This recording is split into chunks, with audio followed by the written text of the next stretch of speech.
siang anak-anak. Siang, Bu. Bagaimana kabarnya hari ini? Sehat, Bu.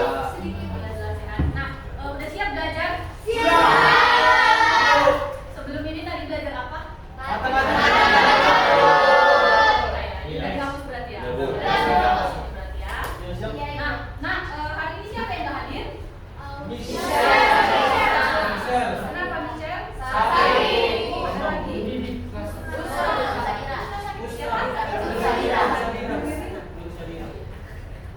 Kenapa? Udah siap belajar nih kan? Siap. Jadi gini nak, minggu lalu kita kan belajar mengenai penyusunan karya ilmiah. Nah, kamu udah selesai menyusun draft karya ilmiah. Nah, ini udah ibu periksa dan hasilnya memang masih ada yang perlu kita perbaiki. Nah, tujuan pembelajaran hari ini adalah mengenai presentasi. Minggu lalu juga udah ada yang presentasikan, tapi minggu ini kita lanjutkan. Nah, sambil menunggu itu juga, ini nanti direvisi hasilnya. Jadi beberapa hal yang ibu lihat dari hasil karya ilmiah ini sudah masuk ke bagus, tapi belum ke tahap sangat bagus. Ada satu kelompok yang menurut ibu masih kurang, tapi itu semua di sini bagus. Tapi ada satu kelompok yang memang masih kurang, dan udah ada catatannya di dalam ini semua. Dan kapan ini dikumpul? Kembali dalam bentuk soft copy saja dikirim ke ibu melalui WA, ya. Kemudian dari sini kita perbaiki dulu hal-hal tentang sistematika. Kita ulang kembali yang pembelajaran minggu lalu. Nah, menurut kamu dari jenis karya ilmiah yang kita kerjain ini dia jenis yang mana? Populer, semi formal atau formal? Semi formal. Kenapa dikatakan semi formal? Ada yang bisa jawab? Satu orang dulu biar dapat poin dari Miss. Oke, siapa? Perkenalkan, nama saya Ramazana, Bu. Izin menjawab pertanyaan dari Ibu. Perbedaan dari karya ilmiah formal dan karya ilmiah semi formal itu, karya ilmiah formal adalah karya ilmiah untuk kebutuhan akademik dengan kaidah penulisan yang lengkap dan bahasa yang baku juga formal. Sedangkan karya ilmiah semi formal itu karya ilmiah bentuk formal kaidahnya, tapi penyajiannya lebih sederhana. Oke, itu dari segi definisi. Coba sekarang kita fokus ke sini. Dari sistematika. Langsung jelasnya sebenarnya apa bedanya. Kira-kira kalau yang di buku itu kan ada karya ilmiah populer. Nah, karya ilmiah populer itu jurnal. Kalau dia bentuknya jurnal, dia nggak perlu langsung ini kan, kata pengantar dan lain sebagainya. Dan dia nggak perlu menggunakan bab. Pendahuluan pun dia tidak ada ini. Memang isinya adalah bagian dari ini, cuman dipersempit dan dipadatkan. Tetapi tidak ada ini lagi. Itu kalau dia populer, artinya langsung pendahuluan, kajian teoritis, nah, terus metode pun dia tidak secara jelas dijelaskan jenisnya apa, tekniknya apa. Terus hasil juga dia hanya kesimpulan, artinya hasil kumulatif, bukan data. Di sana datanya 50, nggak dimasukkan 50-nya, tapi hasil 50-nya itu kumulatifnya. Gitu, itu kalau populer. Nah, bedanya sama yang formal apa, Miss? Jadi kalau dia formal itu dia ke skripsi. Kenapa kita pakai skripsi formal? Karena kamu belum nyampe ke skripsi. Nah, teman kita ini kemarin ada yang masuk ke arah sana. Artinya gini, nah, pada saat di kata pengantar setelah ini itu ada namanya daftar isi. Kalau dia formal, artinya udah pakai halaman lagi kamu buat mengatur halaman. Misalnya gini, di bab 1 nih, bab 1 kalau mengatur halaman lagi ini di tengah harusnya. Terus halaman kedua halamannya harus di sini atau di sini, tergantung sistematika. Jadi kalau karya ilmiah itu dia terikat pada sistematika yang dibuat. Artinya kalau itu buat template seperti ini, hasilnya harus seperti ini gitu. Jadi kemudian masalah yang timbul adalah ada yang membuat daftar isi tapi hanya satu kelompok. Nah, itu yang harus kita perbaiki. Jadi setelah ini, nah, pastikan sama-sama semua harus mengikuti ini. Jadi kenapa ada abstrak, kemudian kenapa ada kata pengantar? Jika kata pengantar itu nanti kamu jelaskan bahwasannya penelitian ini tidak lepas dari kelebihan dan kekurangan.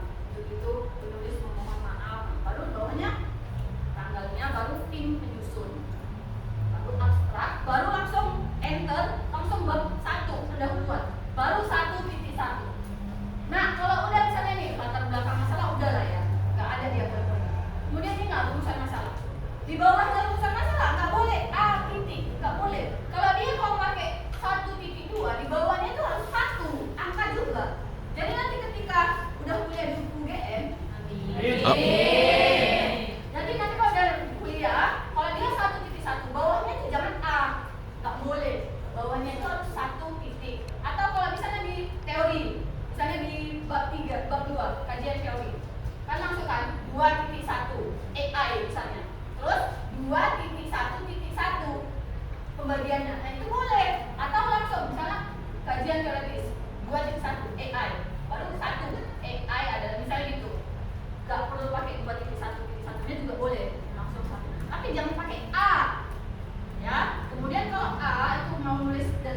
ini. Jadi pastikan KTI-nya lebih sempurna. Kemudian bis, kemudian Bu, yang muncul selanjutnya adalah seperti ini. Misalnya ini 1.3.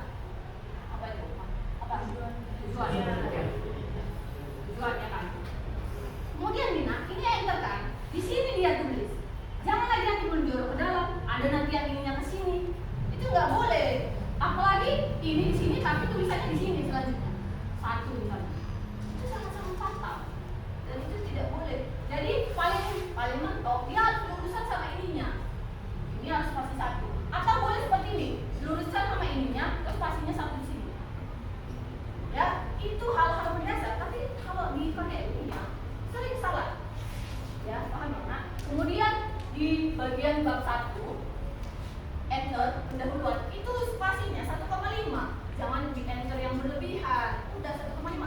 Kan ini sudah dijelaskan minggu lalu. Harus rata kanan juga, rata kiri. Kenapa sih, Miss? Kenapa sih, Bu, kita harus mengikuti sistematika? Kenapa kira-kira? Kenapa? Siapa? Kenapa sih, Bu, kita ikuti sistematika kalau spasinya 1,5, 1,5? Kenapa? Ada yang bisa jawab? Ya, Bima? Kenapa nama saya Bima Arkanalgo? Menurut pendapat saya bahwa kenapa karya ilmiah itu harus menggunakan sistematika, karena dari dasarnya aja prinsip dari karya ilmiah itu terbagi menjadi 3, yaitu rasional, empiris, dan sistematis atau sistematika. Sehingga dalam membuat sebuah karya ilmiah tentu kita harus berpacu ataupun bisa dikatakan harus mengikuti standarnya ataupun sistematika yang telah ditetapkan. Kalau misalnya sebuah karya ilmiah itu tidak membuat sistematika, maka itu tidak bisa dikatakan sebagai karya ilmiah. Karena karya ilmiah itu harus membuat 3 prinsip ilmiah, yakni sistematis, rasional, dan empiris.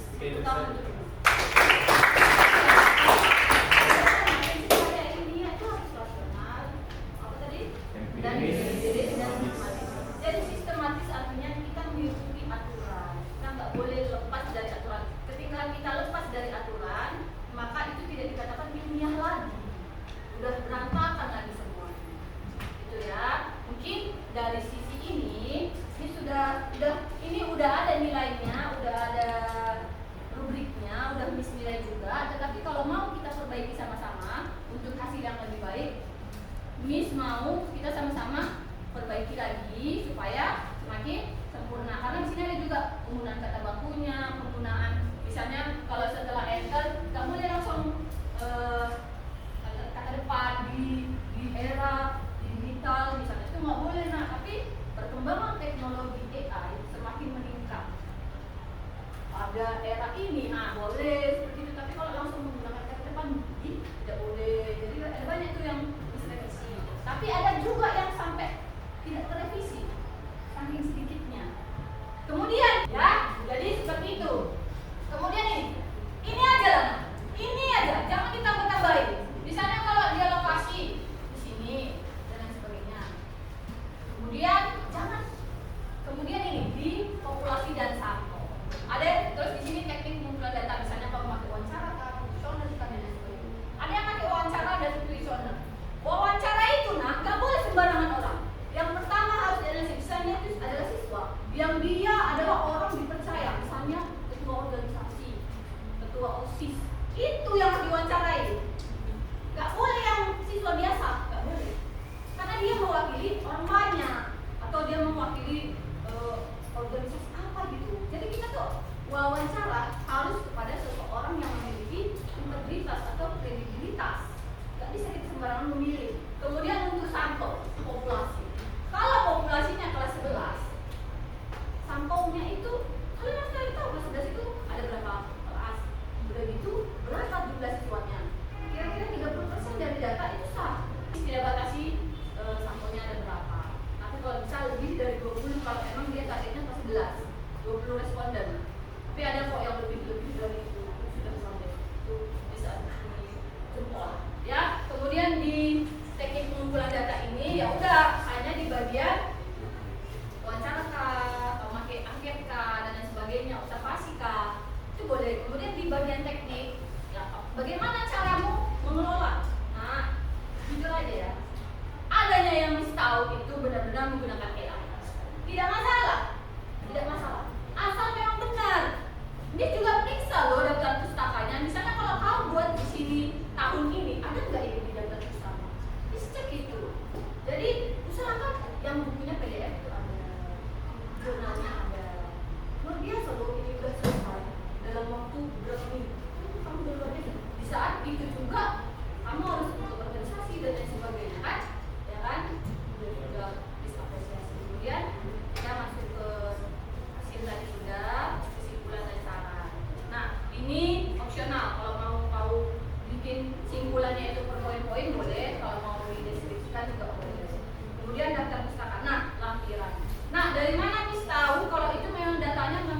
kan minggu depan hari Kamis libur. Ya, kita sepakati hari Sabtu. Minggu. Minggu ini ya. Kita lagi jadi 2 hari Selasa. Jadi itu ya. Paling lama dikumpul hari Selasa. Jangan pula kumpul hari Selasa jam 23.59. Ya, jangan ya nak. Yang ngirim ketua kelompoknya. Paling lama pukul. Jangan sering menyebut jam ya. Ini jam berapa? Pukul ya. Paling lama pukul 15. Oke? Oke? Bisa? Hari Selasa kapan? Hari Selasa tanggal 12 Mei 2026. Pukul 16 lah. Oke? Setuju ya semua? Silakan kelompok 4 boleh maju. Nah sebelum itu pastikan waktunya nah, kemudian kerjasamanya yang dimulai, kemudian apa yang mau boleh sampaikan, kemudian Selamat siang Ibu dan teman-teman semua. Kami dari kelompok 4 yang beranggotakan saya sendiri Kristi Giti sebagai moderator. saya berpindah menunggu. Saya maksudnya Dan saya Serta satu teman kami Michelle Purba yang tidak dapat hadir pada saat ini. Hari ini kami akan mempresentasikan karya tulis ilmiah kami dengan judul Pengaruh Pikiran Berlebih atau Overthinking terhadap kualitas tidur para pelajar SMA Kota Pematang Siantar. Mohon disimak sampai habis ya. Oke, siap.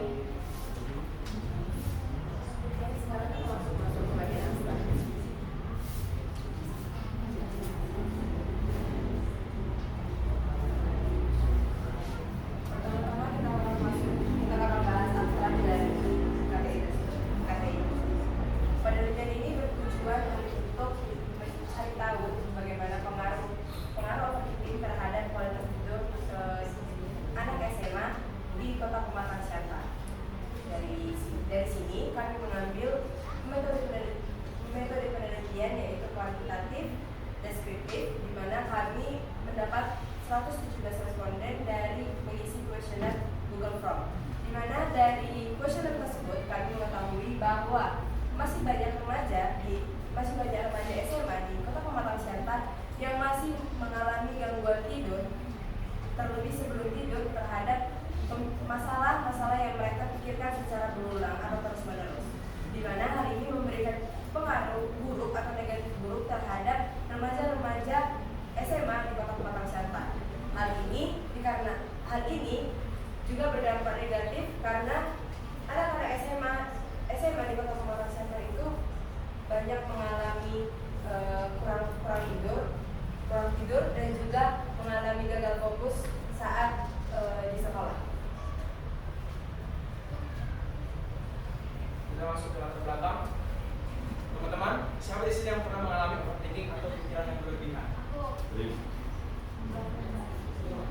Saya rasa semuanya udah pernah ya. Jadi teman-teman, overthinking ini sangat berpengaruh pada kualitas tidur kita. Nah, mari kita bahas satu. Tidur itu teman-teman, itu adalah keadaan berhenti badan maupun kesadaran kita yang dilakukan biasanya dengan menundukkan mata. Teman-teman, tidur ini sangat penting bagi manusia. Kenapa? Karena tidur itu sangat berperan dalam proses pemulihan tubuh agar dapat kembali optimal, stamina kembali lagi seperti biasanya. Jadi teman-teman, kualitas tidur yang baik itu sangat diperlukan oleh manusia, khususnya pada remaja saat ini. Namun di era modern ini banyak sekali remaja yang mengalami overthinking yang menyebabkan kualitas tidur itu mengalami penurunan. Nah, menurut penelitian yang dilakukan oleh Health Collaborative Center, sekitar setengah dari populasi Indonesia mengalami overthinking. Jadi teman-teman, overthinking ini dapat menyebabkan penurunan kualitas tidur kita. Biasanya ini terjadi itu akibatnya kecemasan yang menyebabkan pikiran terus-menerus memikirkan hal negatif maupun memikirkan kejadian-kejadian yang sudah berulang maupun yang belum terjadi maksudnya. Jadi teman-teman, kondisi ini juga dapat terjadi waktu istirahat kita. Setelah waktu tidur yang menyebabkan kita itu sulit untuk tidur, bangun tengah malam, sehingga ketika pagi hari kita itu seringkali mengalami kelelahan. Nah, oleh karena itu penelitian ini bertujuan untuk mengetahui apa saja pengaruh dari overthinking ini terhadap kualitas tidur pelajar, khususnya pelajar di tingkat SMA atau mata SMA.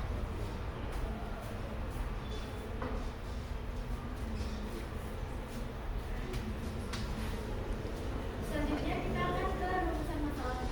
Jadi rumusan masalah kami yaitu kami mencari tahu bagaimana tingkat overthinking yang terjadi pada siswa SMA. Terus juga kami mencari tahu bagaimana kualitas tidur siswa SMA dan bagaimana pengaruh overthinking pada kualitas tidur SMA. Kemudian juga ada tujuan, yaitu kami mencari tahu seberapa sering sih responden kami itu mengalami overthinking. Terus kami juga cari tahu bagaimana kualitas tidur dari responden kami. Terus apa pengaruh dari overthinking terhadap kualitas tidur responden kami. Terus juga apa dampaknya ketika mengalami overthinking. Terus ada manfaatnya, yaitu mengetahui apa itu overthinking. Terus juga bagaimana pengaruh overthinking terhadap kualitas tidur, apa dampaknya terhadap kesehatan, juga memberikan solusi yang tepat untuk mengurangi overthinking. Nah, pemikiran overthinking itu adalah kebiasaan ketika berlebihan seseorang yang menyebabkan stres, kecemasan, dan gangguan mental. Penyebabnya itu ada 4, yaitu stres, kecemasan, terus tekanan akademik dan sosial, serta kebiasaan berpikir negatif. Kualitas hidup seseorang itu dilihat dari durasi tidurnya, kenyamanan, serta rasa segar ketika bangun. Faktornya itu ada 4. Pertama, psikologis seperti stres atau kecemasan, kemudian lingkungan seperti suhu, suara, dan cahaya, terus kebiasaan memegang gadget sebelum tidur dan kebiasaan tidur seperti jam tidur yang berantakan, serta mengonsumsi kafein sebelum tidur. Tidur ideal seorang remaja yaitu 8 sampai 10 jam per hari. Hubungan overthinking dengan kualitas tidur. Semakin sering seseorang mengalami overthinking, semakin sulit juga dia tidur, tidurnya tidak nyenyak, dan kebiasaan bangun di tengah malam. Dan kualitas tidur menurun. Kesimpulannya yaitu semakin sering seseorang mengalami overthinking, maka semakin buruk juga kualitas tidur.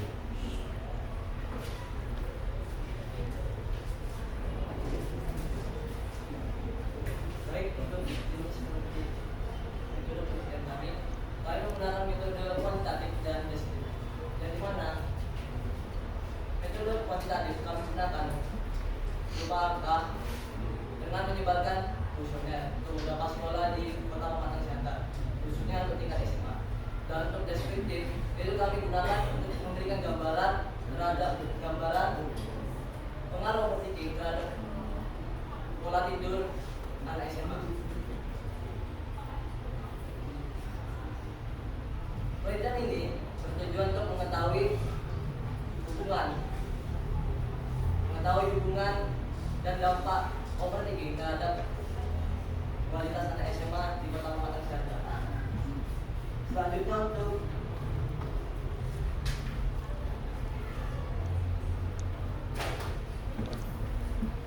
untuk lokasi dan waktu. Untuk lokasi kami lakukan di beberapa sekolah di SMA negeri, di SMA yang ada di Kota Pematang Siantar. Lalu dengan kami responden berasal dari SMA Negeri 4 Pematang Siantar.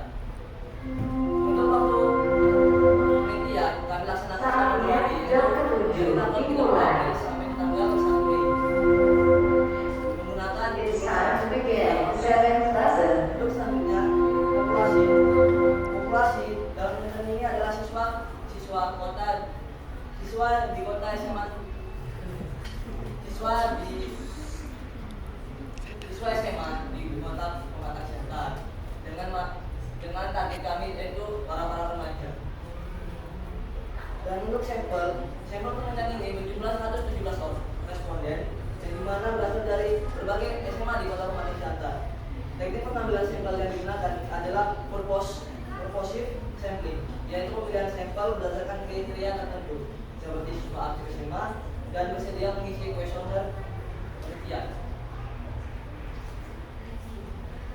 Teknik pengumpulan data. Teknik pengumpulan data dalam pemberian ini itu dilakukan dengan metode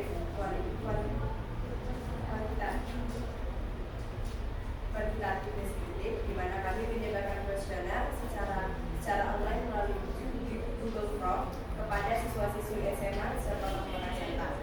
Di mana kuesioner ini berisi pertanyaan yang berkaitan dengan overthinking dan juga kualitas tidur. Setiap pertanyaan menggunakan skala Likert dengan rentang nilai sebagai berikut. Yang pertama 1 yaitu sangat tidak setuju, 2 tidak setuju, 3 netral, 4 setuju, 5 sangat setuju.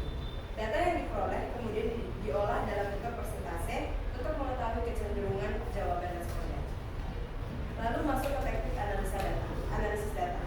Data yang telah diperoleh dari hasil kuesioner dianalisis menggunakan metode deskriptif kuantitatif. Langkah-langkah analisis data meliputi yang pertama yaitu mengumpulkan seluruh jawaban responden, yang kedua mengelompokkan jawaban berdasarkan skala Likert, yang ketiga menghitung persentase dari setiap jawaban, yang keempat menyajikan data dalam bentuk diagram lingkaran, yang kelima menarik kesimpulan berdasarkan hasil persentase dan hubungan antar variabel. Baik, kita masuk ke hasil dan pembahasan.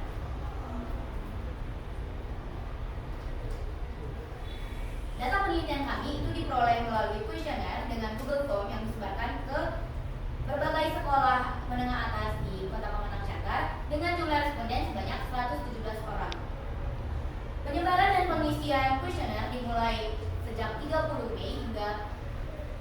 April hingga 1 Mei 2026 dengan 5 pertanyaan. Pertanyaan pertama yaitu, saya sering memikirkan suatu masalah secara terus-menerus dan berulang. Berdasarkan pertanyaan ini, mayoritas responden itu sering memikirkan sesuatu secara berlebihan dengan 50 orang atau 42,75% setuju. Kemudian untuk pertanyaan kedua, saya merasa kesulitan untuk tidur ketika mengalami pikiran berlebih atau overthinking dengan mayoritas responden sebanyak 37,6% pada kategori netral dan 25,6% menyatakan setuju serta 12% sangat setuju. Pertanyaan yang ketiga, saya merasa kesulitan untuk tidur ketika mengalami pikiran berlebih atau overthinking.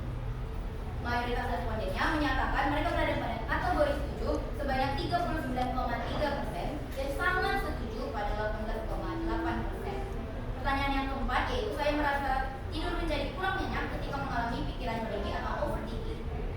Mayoritas respondennya itu berada pada kategori setuju sebesar 32,5% dan diikuti oleh netral sebesar 25,65%. Dan yang terakhir yaitu, saya merasa sulit untuk fokus memahami pembelajaran di sekolah karena kurang tidur. Data menunjukkan 27,4% responden menyatakan setuju dan 26,5% sangat setuju. Nah teman-teman, berdasarkan hasil tersebut secara garis besar dapat kita lihat yaitu 94% responden mengalami overthinking, kemudian 57,2% mengalami overthinking yang intens, kemudian 58,1% mengalami kesulitan tidur akibat overthinking tersebut, dan dengan mayoritas tidur hanya 5-6 jam yang merupakan jam tidur yang tidak ideal untuk remaja SMA di Kota Pematang Siantar. Kemudian 53,9% mengalami tidur yang tidak nyenyak akibat overthinking. Dari hasil tersebut dapat kita mengetahui dampak negatifnya terhadap kualitas tidur dan keseharian para remaja di tingkat SMA. Dampaknya itu yaitu sulit mulai tidur kurang nyenyak, terbangun tengah malam, hingga merasa kelelahan di pagi hari walaupun malamnya itu tidur.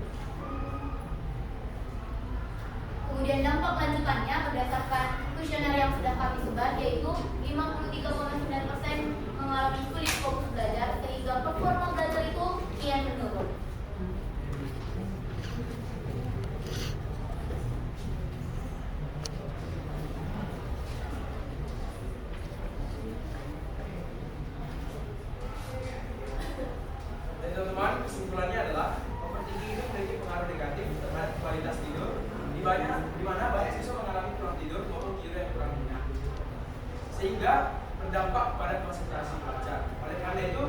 melakukan pengelolaan stres dan pola hidup sehat untuk meningkatkan kualitas tidur.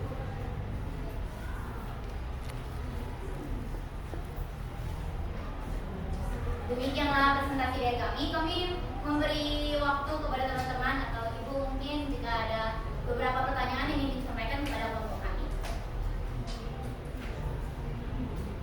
Ya, boleh satu saja ya.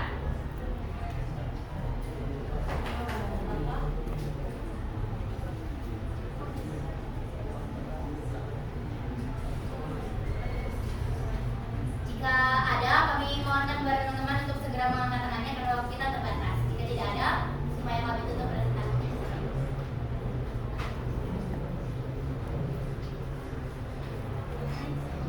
Tidak ada?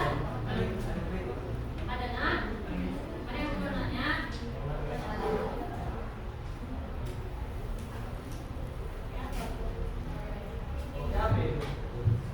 Silakan.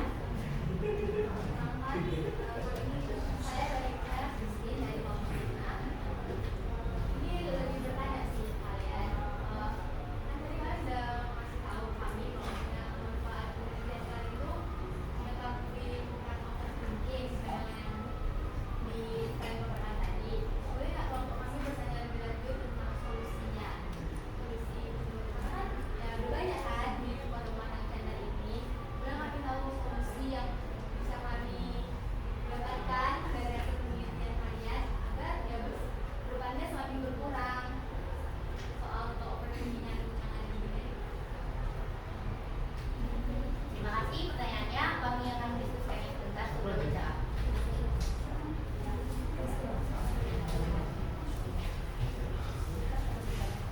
Baik, untuk Rizky, kami akan menjawab pertanyaan tersebut. Silakan, Rizky. Solusi untuk mengurangi overthinking pada siswa itu solusinya itu dengan mengurangi penggunaan gadget sebelum tidur, melakukan kegiatan yang menyenangkan agar kualitas tidur tetap baik.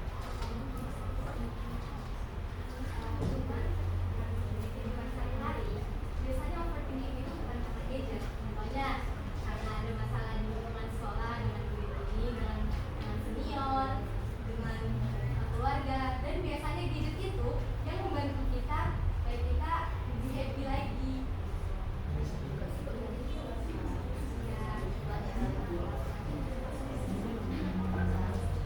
Baik, jadi akan kami perluas jawabannya. Jadi begini, dari hasil pengumpulan data pada kajian teoritis yang kami buat dalam materi kami, pengaruh yang memicu overthinking itu yaitu pertama dari tekanan dari berbagai sumber di lingkungan kita. Kemudian penggunaan gadget yang berhenti sebelum tidur. Penggunaan gadget ini itu mengacu pada konten-konten di media sosial yang mungkin bisa membuat kita membandingkan kita dengan orang tersebut, sehingga bisa memicu academic pressure yang lebih kuat di diri kita. Mungkin ada beberapa gangguan lain dari penggunaan gadget sebelum tidur, itu tergantung kepada diri kita sendiri. Kemudian saran yang kami berikan itu tergantung yang baru saja diberikan itu mengacu kepada pengaruh-pengaruh yang sudah kami sebutkan sebelumnya. Namun untuk pertanyaan dari Idin, overthinking ini kembali lagi ke kita cara menguranginya. Pertama, kita harus menenangkan diri kita sebelum kita tidur. Kemudian kita harus memberikan self reward sekali-sekali ataupun apresiasi kepada diri kita sendiri supaya kita tidak terus bergantung kepada pemikiran-pemikiran yang jauh tersebut. Terima kasih. Baik, karena presentasi kami sudah selesai dan kami sudah menjawab satu pertanyaan dari teman kita, maka kami akan menutup presentasi kami. Terima kasih atas perhatiannya. Selamat siang.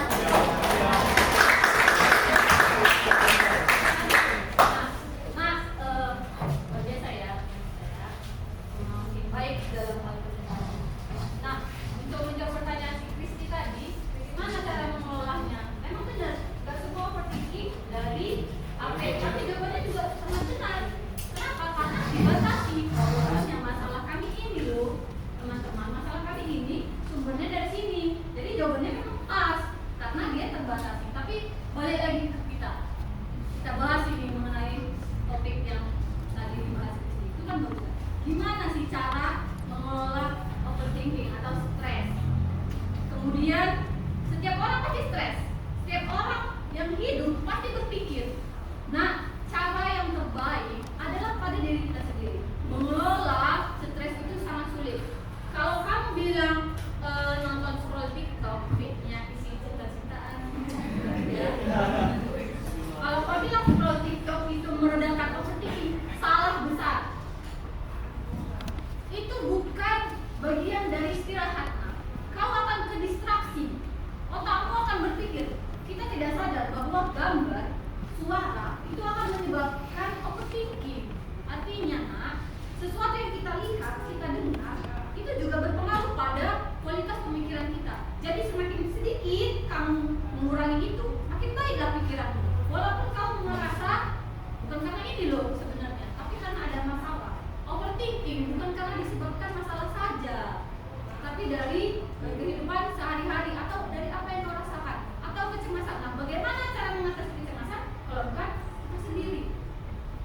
Setiap orang pasti overthinking, tapi bagaimana mengelolanya itu tergantung kita. Sebagai manusia yang berakal, berbudi, beragama, pasti bisa. Karena ada orang yang saking overthinkingnya, kemana arahnya? Ada orang yang overthinkingnya berlebihan, kemana arahnya? Minum kopi. Minum kopi sampai naik asam lambungnya, kan bahaya kan?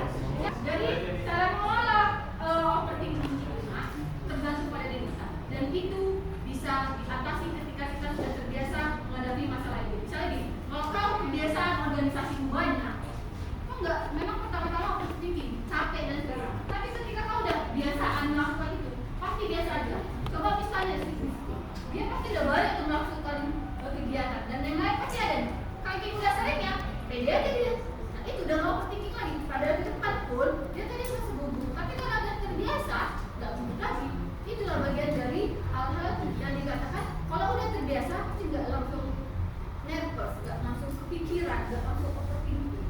Jadi nah orang yang bisa itu tidak dipupuk dari sesuatu yang tidak dilaksanakan berulang. Artinya sesuatu itu berdasarkan pengalaman, berdasarkan apa yang kita peroleh. Jadi banyak-banyaklah melakukan aktivitas. Bukan berarti kalau kau nggak ada aktivitas kau jadi nggak overthinking, salah juga. Justru semakin kita tidak beraktivitas, semakin kita overthinking. Kayak tadi terdistraksi, misalnya dolarnya udah dan lain sebagainya kan. Misalnya isu-isu ini adalah isu-isu yang terjadi atau fenomena yang terjadi untuk kita bisa teliti dan mencari tahu kebenarannya. Kita cari tahu datanya, kita cari tahu di mana sebenarnya posisinya. Misalnya kayak tadi, ternyata berdasarkan survei kita udah terpapar. Nah, kemudian tadi pertanyaannya si Dennis luar biasa tadi tuh. Ternyata kita udah melakukannya gitu, tapi kita tercinta kan? Kita tercinta. Nah, hal-hal seperti ini yang sebenarnya yang perlu kau garisbawahi adalah ternyata karya ini ya membuat kita semakin sadar dan peka bahwasannya pertama ada data, ada fakta. Sebenarnya semua ini jadi kamu dilatih untuk jangan berpikir apa-apa tentang hoax, jangan termakan hoax, ya. Tapi cari datanya, cari faktanya dulu, ya. Kemudian kalau karya ilmiah ada mau ditanya. Sudah cukup jelas ya? Mungkin nanti direvisi lagi. Kalau memang butuh diskusi lagi dengan ibu membuka ruang di hari ini atau sampai besok. Demikian ya. Bagaimana perasaannya setelah belajar karya ilmiah? Senang. Siapa yang masih lagi? Ini indikator senang sangat banyak. Senang sama ibu, senang sama materi kan banyak. Senang semuanya ya. Jadi terasa kita itu aman nggak di sini? Terasa aman. Ada yang kejar-kejaran. Jadi tujuan belajar adalah kamu mampu menyerap dan kemudian mengaplikasi. Jangan nanti setelah ini sudah selesai ya. Mungkin itu saja.